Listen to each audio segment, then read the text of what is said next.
Seyoum joining us now live from Addis Ababa. It has been a year, and thank you for joining us, a year since the start of Ethiopia's conflict, yet we are seeing armed groups fighting your government increasing as numbers as they advance towards the capital. What's happening on the ground, and how far are the TPLF and other allies from Addis Ababa?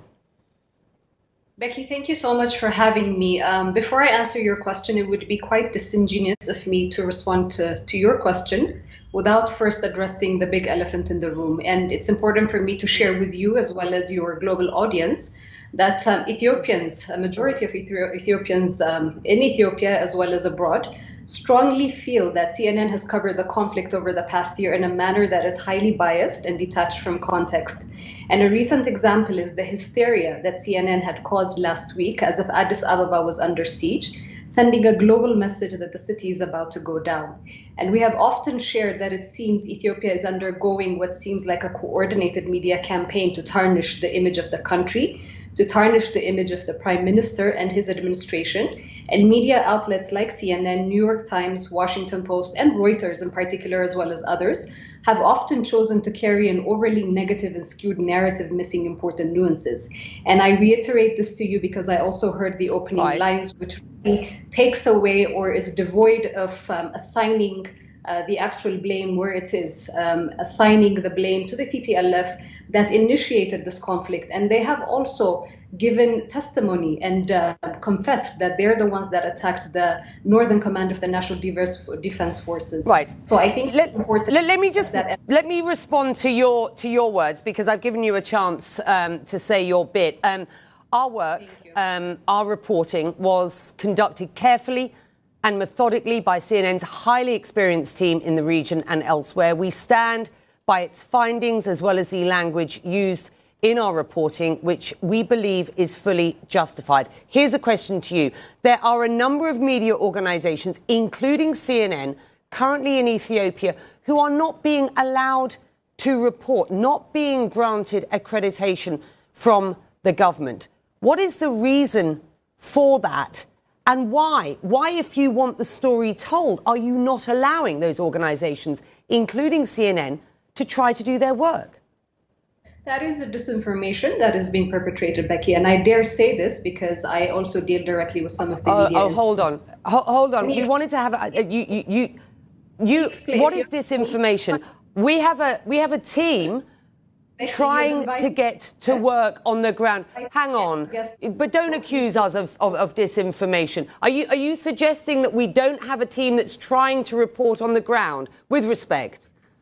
Your team is on the ground, but your team did not come into the country, or some members of your team did not come into the country by following the due process. I was informed, or some members of the government were informed, of CNN being on the ground and asking for accreditation. The accreditation process. Are you prepared to have them work on the ground and get accredited so that they can tell the story? You would have to allow me to finish. This is not a hostile environment to the media at all. There are so many other media entities that have entered the country. There are other media entities that had requested and been facilitated entry into the country, into the region that they wanted to cover these stories at. However, for the amount of blame that the Ethiopian government is admonished for not allowing media, you never hear about the media that actually do enter a report, and you don't hear about the media entities that have been granted accreditation, but their own headquarters tell them not to actually enter to the country. So these are also, stories that need to be at the forefront. Okay, let's try and get to the bottom of what is going on here, because everybody wants the best for Ethiopia. I know you will agree with that. Certainly, we are just trying to get our work done and get to the bottom of what's going on. So let's do this. UN Secretary General Antonio Guterres has called for unrestricted access to Tigray, to Amhara and Afar, saying that no convoys with supplies had entered Tigray since October the 18th. I have heard this from numerous agency sources. What will it take for the Ethiopian government to facilitate access and end what the UN has called a man-made crisis? Let's start with that, and then we'll get into the politics. Sure, Becky, humanitarian concerns are equally as important for the Ethiopian government. So the portrayal of the government as a demagogue with no interest in the well-being of its own people throughout the country is erroneous, and it's not right. That is why it invested up to 100 billion birr in humanitarian assistance and infrastructure repair works in the Tigray region. Until the National Defense Forces had withdrawn out of the Tigray region, which is the end of June 2021, the Ethiopian government had allocated or was covering up to 70% of humanitarian assistance. After the exit of the National Defense Forces, the onus of responsibility on humanitarian access reaching the intended beneficiaries within the Tigray region is on the TPLF. There has been, what we have witnessed after the humanitarian ceasefire that was enacted by the government is encroachment by the TPLF into the Tigray and Amhara. With respect, that is not the evidence of what our teams have seen on the ground, nor the evidence that I am being given by agencies who are still on the ground. The access isn't available, and that access isn't. It may be from the TPLF side as well, but the Ethiopian government is not helping. Why? Why? The access has been there. There may have been bureaucratic, cumbersome processes, and in fact, at the beginning, the complaint from international humanitarian assistance partners was that there were so many checkpoints. So the checkpoints, to my understanding, at the beginning, which were 7, have been decreased, heeding to the complaints that were being lodged by humanitarian actors. And the reason for the Ethiopian government putting these humanitarian checkpoints in place is also for the safety of its people within the Afar and Hamara region that are on the borders of where TPLF had been active and also is trying to encroach upon, which they eventually did. Now, I think it's also important that for many months now, we have been facilitating every effort, including those by the UN, to get the food and aid to those in need. However, the TPLF has also been lying about this and politicizing and weaponizing humanitarian assistance. We've seen reports as well from the USAID saying that some of their humanitarian assistance was being diverted to fighters instead of those beneficiaries. We have over 800 trucks that are accounted for that have entered the region. Why are we not asking those questions as well? We have seen these trucks carry... I'm giving you the opportunity... Hang on. I'm giving you the opportunity to put your side here. I'm also just making the point that this isn't coming from the TPLF. I'm talking about the fact that humanitarian aid is being prevented from getting in. I'm being told this by humanitarian agencies. The WFP has had tanker after tanker after tanker held up, which has got fuel, essential fuel, to get to the people in need. Look, let's do the politics here, because the politics lie behind what is going on here. Prime Minister Abiy has called on Ethiopians to be... Hold on, please. Prime Minister Abiy has called on Ethiopians to be ready to defend the capital. You know that to be true. What does this mean? And is an arms solution the right solution at this point?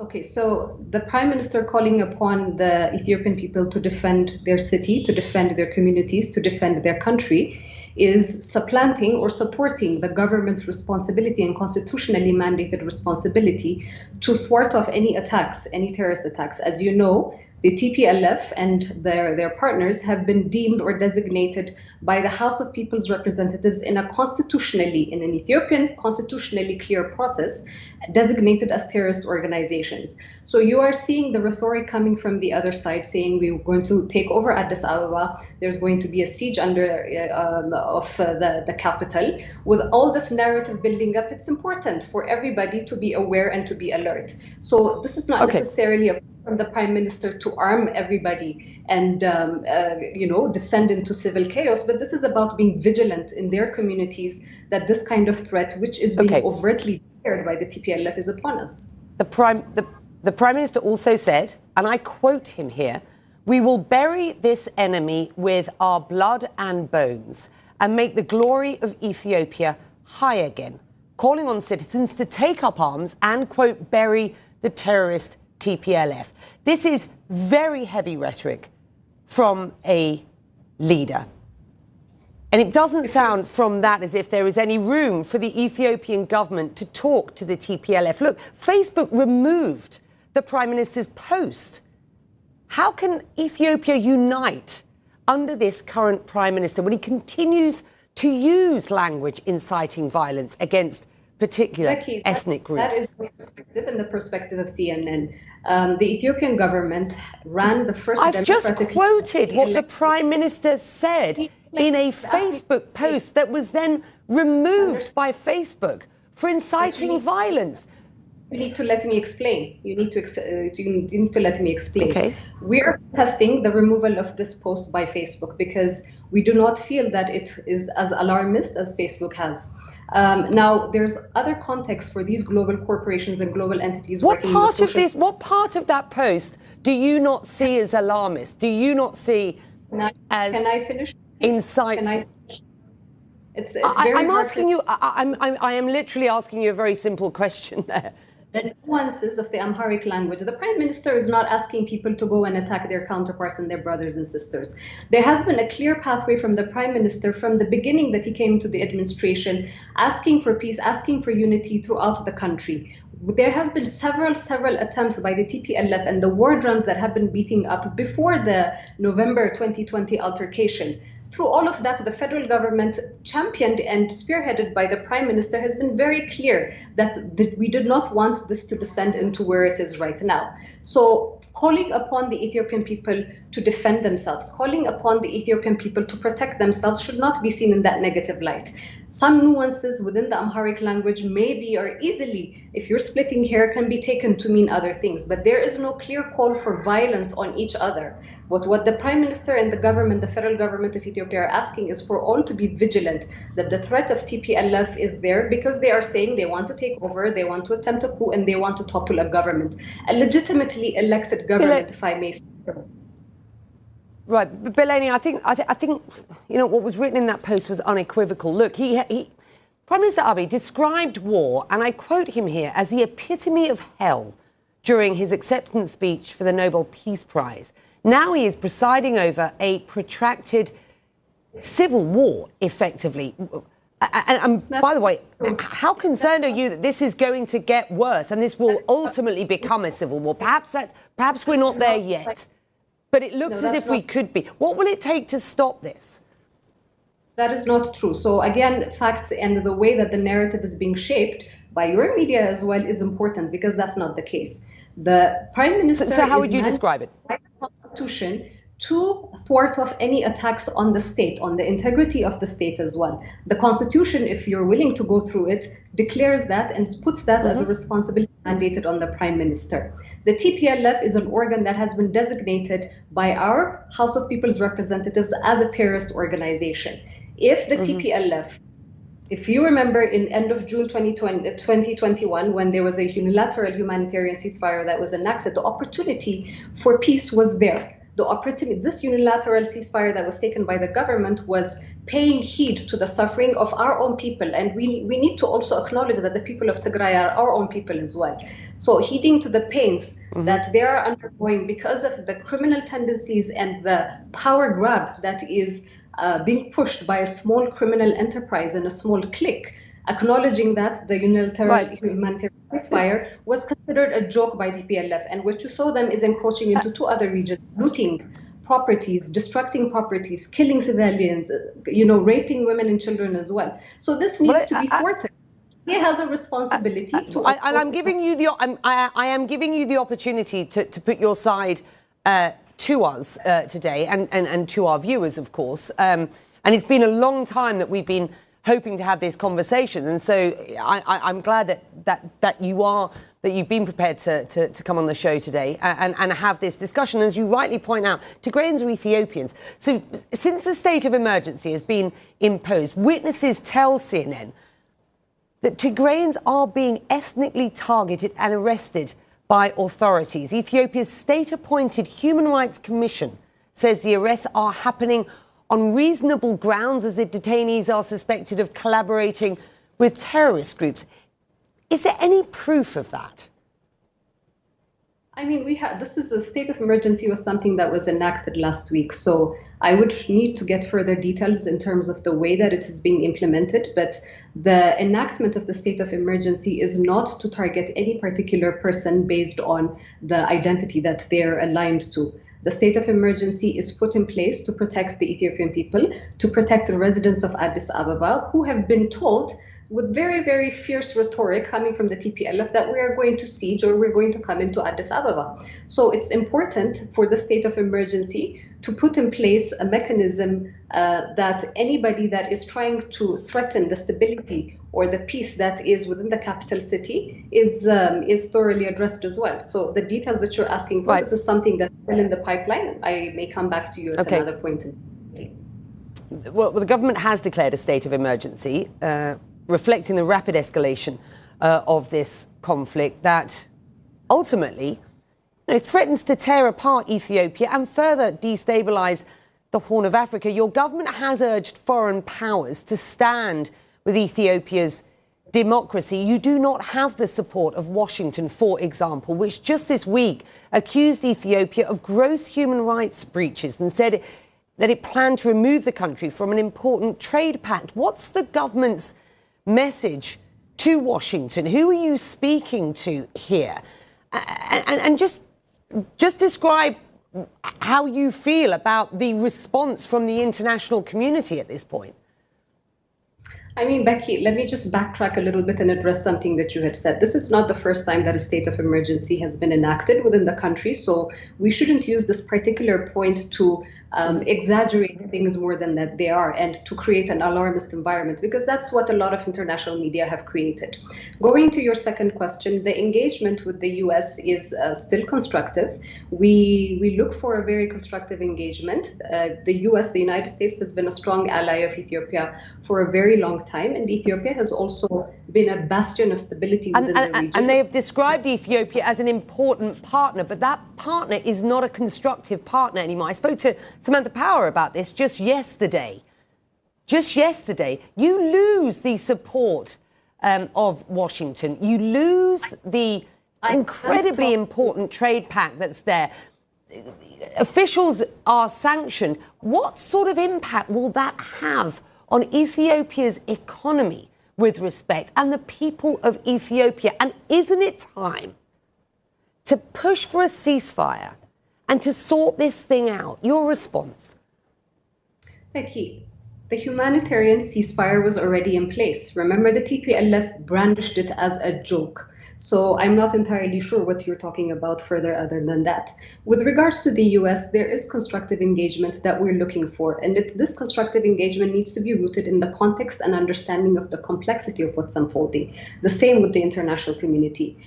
We need the US and the international community support to defend democracy, justice, and the people of Ethiopia. And I say to defend democracy because for the first time in Ethiopia's modern history, we underwent the first democratic elections. It might not be perfect in the eyes of the US, it might not be perfect in the eyes of the international community, but it's the best that Ethiopia has come across. And these are building blocks for the democratization process that we have embarked upon in 2018. Are they painful? They're painful. Are they, is it facilitating a segue for something more solid and foundational to come? Yes, but we still need that because this is a democratically and legitimately elected government, and the Prime Minister. The Ethiopian government faces huge criticism at present, and there are calls from pretty much everywhere at this point for a ceasefire. So you're right to point out that there was the bones of a humanitarian ceasefire at one point, but there are calls now for a full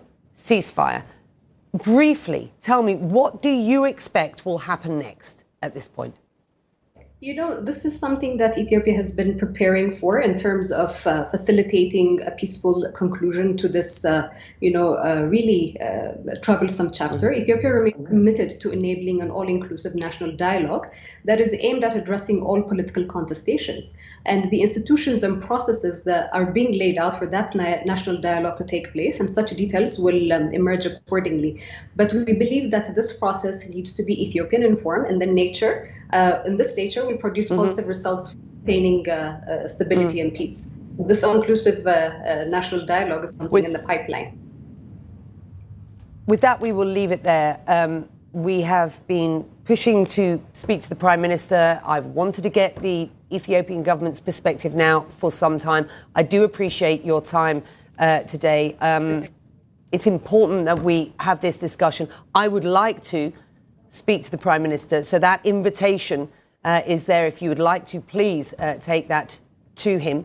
I think it would be important for the international community, the rest of the world, the viewers who will be watching this show today and at this time every day. They would like to hear from Prime Minister Abiy Ahmed as well. So we thank you very much indeed for joining us.